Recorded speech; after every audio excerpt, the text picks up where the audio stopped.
From Connex Studios, we welcome you to today's Connex live event. Please join me in welcoming Connex Chief Executive Officer, Bill Yannick. Bill? Thanks, Gary. Good morning, everyone. Bill Yannick, your Connex CEO. Welcome to our first ever live stream of a portion of a Connex board meeting. We're excited about this. We have a lot of viewers. We think we're north of 100 as we speak, and we had a bunch of people sign up, so really appreciate that. And the thought behind this was, or is, to be transparent and to give our members and stakeholders a little look inside of what happens during our board meetings. We meet a number of times throughout the year. This is our last board meeting of 2020, and we're doing some big picture strategic thinking. So to kick off our discussion, our board chair, Jordan Campbell from Bottega Veneta. Jordan? Thank you, Bill. Yes, kicking off a very exciting first ever live stream of day 2 of our December meeting of Board of Directors for Connex. We had a fantastic first day, kicked off with a little bit of procedural stuff, approving meeting minutes and things like that, and moved into some wonderful updates from our board committees. Jacqueline from Onsite provided an update from our governance committee, and Anthony from Ulta provided an update from our nominating committee as we move into the always exciting election season. Following that, we kicked off a groundbreaking afternoon of strategic conversation headlined by our very own Grant Baker from Authority HVAC. Grant, can you give the membership a little bit of insight as to how we kicked off our strategic session and what we'll be talking about today? Sure. Hi, Jordan. So the world kind of changed a lot in 2020, maybe a little faster than we all expected. And all of us have been kind of scrambling to catch up with it. And the Connex board is no exception. So for most of 2020, I think the board has been making sure we're kind of executing on our board governance and doing the correct tactical things. And yesterday we spent some time really trying to unpack, okay, what does 2021 look like? What does 2022 look like? What does 2023 look like? And how well does our existing plan stack up to that? And one of the areas that we pinpointed was the development of new verticals. As you might remember, we rebranded from Prism to Connex in order to attract these new verticals. We've been investing in that area, and it's important, but it's tough, and it's a long lead time, and we sort of need to accelerate that. So we're in the process of brainstorming that this morning, and in order to get that started, Bill, maybe you can kind of get us to a baseline about what we're doing to build new verticals right now operationally. And then we're going to kind of get some more ideas generated on that and how we can actually improve on that. Yeah, sure, Grant. So to start, Grant alluded to our rebrand, which happened about 18 months ago. And as he said, the crux of that issue was to try to expand what Prism at the time served our members from traditional retail into a more multi-site. And we went through an extensive research process of what those potential new verticals are. And we'll talk about today, a little more in depth of how we're going to go after those verticals. And when we started down that road, one of the first things we saw was that new vertical markets, whether it's healthcare or financial or food and beverage, while our education, resources, and events do translate to those new verticals, we needed to make sure that they find a home at Connex, that they belong at Connex. So one of the things we did this year, tactically, in a very difficult year of recruiting new members, was to form councils in the food and beverage and healthcare sectors. And most directly, that is to give them a home at Connex, so that we do go out and talk to new verticals that aren't members. We could say, here's where you belong. And then the follow-on to that is something that we've been working on for a number of months, is to translate and evolve our tools and resources and even our events to those new verticals. And so a white paper on traditional multi-site might not directly translate over to a white paper, obviously, in the healthcare sector. That's something we're doing. And the third iteration of this, and what we're going to talk about a little bit today, but then as our board moves forward, is Eventually, the vision is that each of these new verticals are probably going to be having their own connections and their own events. And I think in 2021, we're going to be able to at least have connections between those new verticals, whether they're in person or hybrid. So that's where we're at.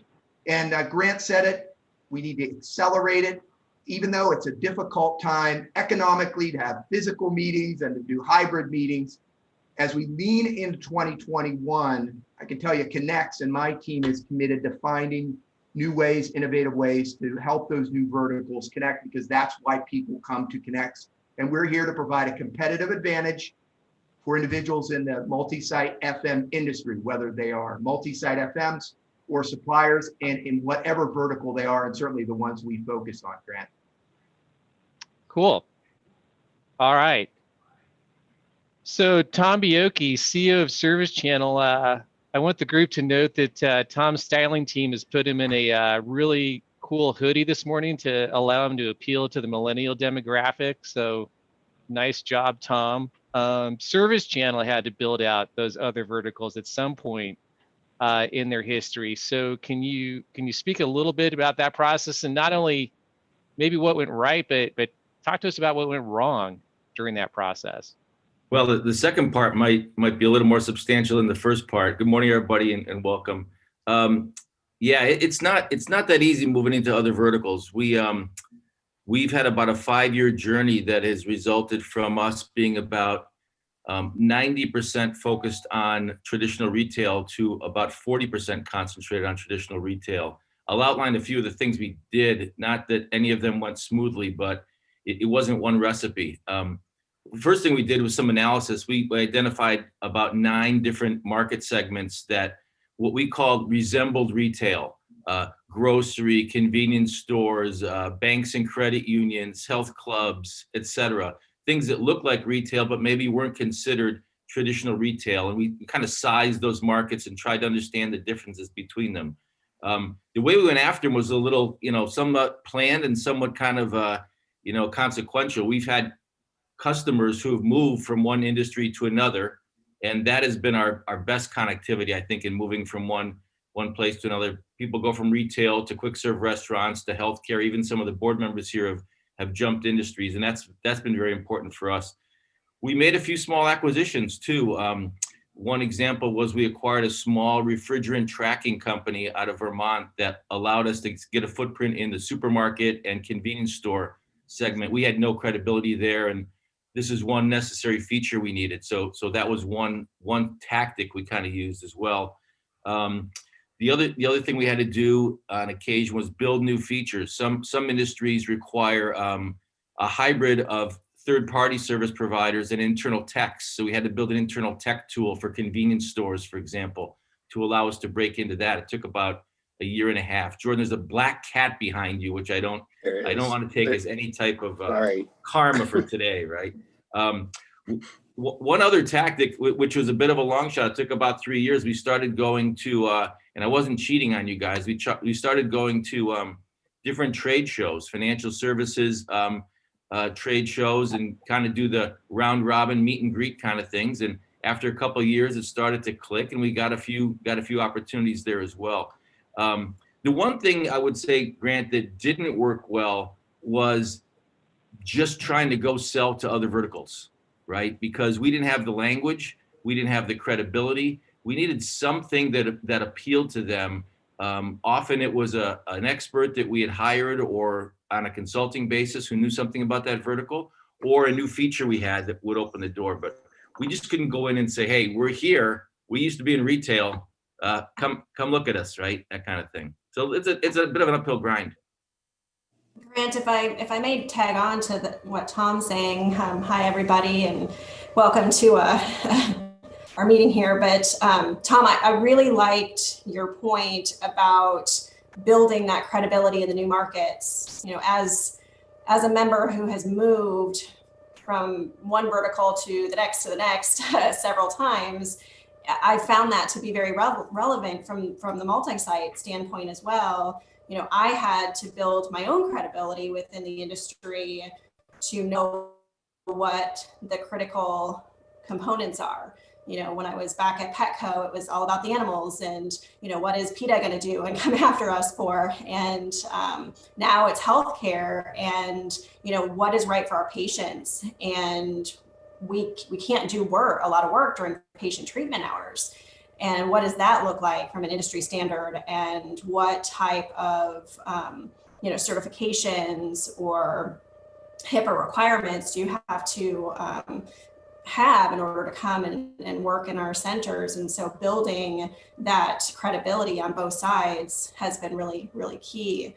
And something that I think more and more of our members are going to experience, because healthcare is, of course, growing, and there's a need for additional members to come into healthcare. And how do we make that change? And to Bill's point, another great thing that the industry has brought to us, that Connex has brought to us, is this healthcare council, where we've actually got some industry experts that have joined us as well, so that we can get some of that really key information and build it up and then present it back out to the membership. So really excited to be a part of that as well, to continue to grow this healthcare vertical specifically. So thanks, Tom, for bringing up that credibility piece. I think that's really key. Steve Andrews, you're getting your feet wet in a new vertical. Oh, I'm not sure if his audio works. Yeah, I'm good. Oh, okay, cool. So you're getting your feet wet in the self-storage vertical, and you've kind of, during your Walmart days, I mean, you were, kind of a little retail-ish and a little grocery-ish and so forth. I mean, what else, if you put your brainstorming hat on, how would you fill the holes in what we're doing now, or what would you do to maybe build on that a little bit better than we're doing today? So, kind of to piggyback on what Mariah was saying, as I was thinking about this last night, one of the things I think that we really need to focus on, and it could be a win in a couple different ways, is making sure that we've got the right vendors to support these new verticals. Very similar to what Mariah was saying. These different verticals have different requirements, have different needs, and ensuring that we have the diverse set of vendors that we probably don't have right now could be a win for us from supporting the multi-sites, but also helping to bring on new suppliers, right? So it could be a win-win in a couple different ways. But as I look back over my career, even when I started out, a long time ago in the automotive industry, I don't know that Connex, if that company was to come on board as a Connex multi-site member, I don't know that we've got the right vendors to help support exactly what my needs were back in those days. So I think having the right vendors is really going to helps us build that credibility, and also helps us ensure that we can support the multi-sites, into the future. Does that make sense? It does. So I'm detecting a chicken versus the egg sort of problem that we're talking about a little bit. Yeah. So does anybody else have any thoughts we could potentially build on that would solve that age-old problem? Ooh, Sean's ready to go. Sean. So I'm going to play devil's advocate to that, because I've jumped between some different verticals myself, and I have found within Connex that there were service partners who were already members that I did not appreciate everything that they did, just because I had not been responsible for it. So I never talked to them about, roof replacement. I was always in a leased environment. It wasn't my responsibility. It was the landlord's. When I went to TD, I owned 65% of my site, so I was responsible. So, I found being a part of Connex to be really beneficial in helping me understand what I didn't know, just because I already had relationships in place that I could turn to and say, I need help with this. And I've never talked to you about this, can you help me? And more often than not, the answer was yes. And if it was no, they always knew someone who could. So it was really beneficial to me, to be a member, to have that network in place. And I can appreciate the time that it takes to build that network and have it bear fruit, if you will, and why it takes time. You know, Tom was talking about, you know, you just can't just go in and pitch. Like, you need to establish the relationships and understand what their pain points are, and you don't always know that if you haven't been in that particular vertical. Grant, can I chime in for a second? Yeah, please. Just to go along with both what Steve and Sean already said, you heard me talk in the board meeting yesterday saying, you know, let's get back to basics a little bit. And so what I hear, I'm going to repeat myself, what I hear is that we want suppliers to not just hear us, but listen. And there's your key, right? If you're in a relationship and you aren't listening and you're just trying to pitch somebody a package that fits into a box, then you're probably not going to be successful. We aren't going to recognize your value proposition, at least in that moment. So, you know, listen and customize, I think is really the way to be successful. And obviously, me being in the supermarket business now, coming from pharmacy, I've been living that for a long time, where you can't just standardize a lot of the components. I mean, I'm thinking of Steve and pest control and my own situation with pest control and compactors that, you know, I have a much higher percentage of than I ever had at Rite Aid pharmacy chain. So it's me adjusting my behavior and expectations and getting the suppliers to do the same thing. It kind of feels like how do you, it's hard to fill an empty nightclub, right? Like, you got to kind of get the people in there first to attract the other people and so forth. It's almost like trying to figure out, okay, what's that happy hour? What's that drink special? What's that ladies' night promotion or something like that gets them there first, so you can kind of build and trying to figure out what that looks like. Your analogies are making me yearn for the old days, Grant. I know. This is what I recall, at least when I was roaming around in 1995. I don't know how it works nowadays. Well, now we know that Tom likes to hit up nightclubs, so that's cool. That's right. I kind of want to piggyback on that too. And I know we're talking about opportunities and adaptability and specifically around suppliers, but I think that might be a good opportunity for us to sort of plug for a moment some of the other supplier initiatives and priorities that some of our members have around diversity, equity, and inclusion, and understanding that has also become a large priority, not only in the services that suppliers are providing for multi-sites shifting in industries, but also diversifying the base around minority-owned businesses, women-owned businesses, et cetera. And so I'll just sort of dangle a carrot for the listeners and more to come in early part of next year. But we have formalized a diversity, equity, inclusion committee, which we will be announcing more formally in the first quarter. And a big part of one of our goals is to use diversity, equity, inclusion to create professional growth opportunities, personal growth opportunities, diversify your supplier base, and then also to support the suppliers in diversifying your businesses and having resources and tools to grow your businesses. So it's a little bit of a shameless plug because it's a cause that's near and dear to my heart, and Pat and Mandy, who are also on the phone, who are my fellow co-chairs of that committee. But I'd be remiss if I didn't just mention that a diverse supplier portfolio across industries is one thing, but then also just the makeup of that portfolio is also a large priority for a lot of our members. Kim, it's Christmas, and we're not dangling carrots. We're dangling gingerbread houses. That's what we're Or doing. jingle bells. Yes, we're gonna jingle some jingle bells. Exactly. So that's a really interesting thought. Let's drill into procurement a little more. And Pat, I'm gonna pick on you for a second. So if are we I'm curious, are we targeting our efforts towards facility managers, and really what we should be doing is targeting those membership efforts towards procurement within the aspect that this is the way to make sure that your supply chain is correct from a liability standpoint, from a diversification standpoint, from a pricing standpoint? Are we aiming at the wrong people in these respective organizations? Yes and no. So procurement definitely should be targeted in instance for GAP.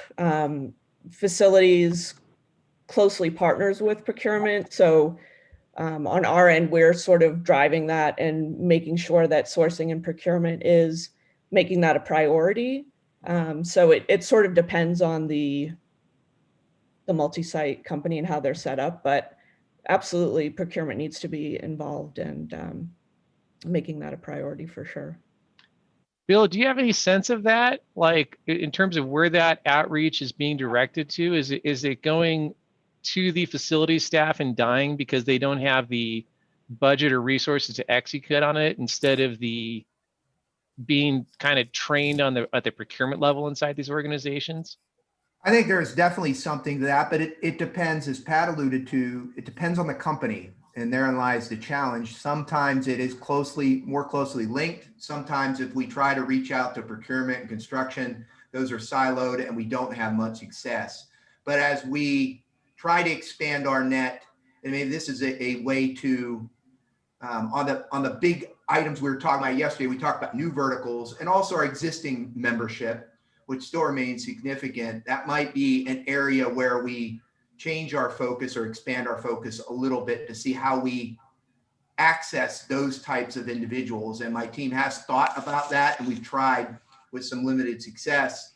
And as it makes sense to me as a relatively young FM industry member, that as teams get smaller, but responsibilities increase 3 and 4 times, that you're going to have to bleed over to the various other functions. And it makes all the sense in the world that not just focusing on the FM period. That doesn't make a whole lot of sense. We're going to have to look in those other areas. Grant, I just wanted to add, I'm with Pat on the importance of partnering with your procurement teams, but I think you have to keep in mind that procurement tends to be transactional. Mm-hmm. And what we do is, I believe, really built on relationships. So while you are either forced to use procurement, for your RFPs and contracts, or choose to partner with them, in general, they're not around after the RFP is done and the contract signed. They come back 3 years later. So I think it's important that we reach out to them, but I don't see them as like a pillar you build on, or a foundation you build on if you're trying to increase a new vertical. I can see Jordan's holding a thought in his head right now.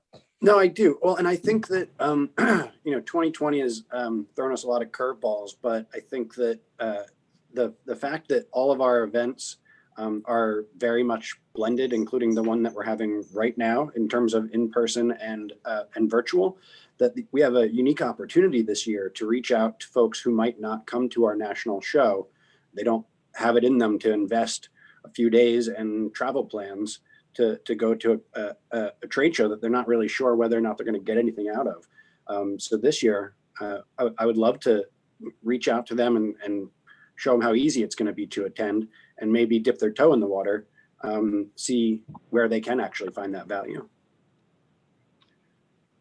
That's really an important point, because over the last 3 years, I mean, that's maybe the objection I've heard the most, which is, not just the money it takes for a multi-site facility manager, to spend either in travel or hotels or on a membership fee, but just the logistics and being able to dedicate 2, 3, 4 days a year, to coming to an in-person conference and things like that. Can I go along with that, Grant?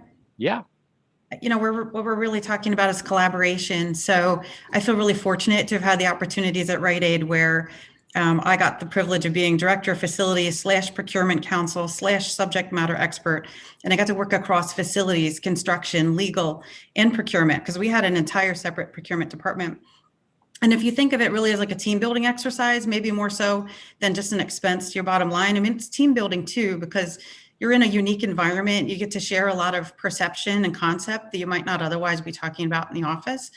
And let's face it, we all have existing predisposition as to someone we would or would not invite to particular RFPs. So when you get someone like your procurement personnel involved, they have a totally different perspective because they have a different end goal. So you really can learn a lot from them. So I think if you approach it from a team building exercise, maybe more retailers could get their participation levels up and get more people involved. So I've never worked in a company that had a procurement department before. So this question is probably going to seem a little naive, but I'm going to ask it anyway. So does like if Connex offered more educational or resource opportunities specifically to those procurement people inside those organizations, does that move the needle at all? And Karen, I'll beg for forgiveness if I just repeated your idea back to you. No, not at all. I think, not to put Bill on the spot, because he's a recovering attorney as well. So I think he understands the concept of having to work together. So if we don't have good scopes of work drafted, if we don't have good specifications drafted, from either your business owner or your legal team, the procurement team is really going to struggle to understand what they're actually bidding out and then what they're reviewing. So, I think from that level of offering some kind of education, like a drill down and comparing apples to apples instead of apples to oranges, and make sure we're all being fair in the process, I think would be well received. Grant, can I make a comment? You can, yes. Just from the supplier perspective, in my experience, I gotta build on what Sean said, that procurement's very transactional, and they're there to oversee the process of onboarding a vendor. But the facilities teams drive that process, and then the facilities teams drive engagement. Procurement's looking at a very narrow, this is what I'm evaluating about vendors to onboard them, and this is how I onboard them.